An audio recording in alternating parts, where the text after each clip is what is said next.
I am a Women in Engineering ambassador, and what that means is just show women or expose them to the opportunities they can have with engineering at Michigan State more specifically. My name is Jadel Hughes Davis. I'm from Detroit, Michigan, and I studied chemical engineering. At first I was going to be a fashion major. I had already set up the Fashion Institute tours in New York and things.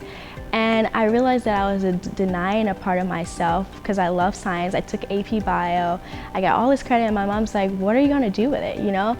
And I went to a Women in Engineering seminar, and that's where I learned about chemical engineers and what they do. And I learned, wow, these people create lotions, they create perfume, cosmetics, skincare, and that's all in the fashion realm. I started the website during my internship. I interned in Iowa. Iowa City, it was somewhat diverse, but still lacking. So I would go to work and I loved everything that I was doing. I loved like optimizing, I loved doing raw materials and figuring out what it is that goes into lotions and shampoos.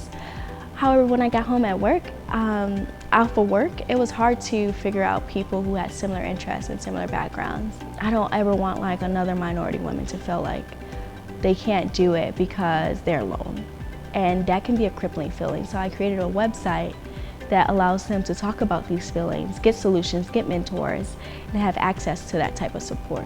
I got into research for eukaryotic cell biology because I'm doing a biomedical concentration or a biomedical engineering concentration.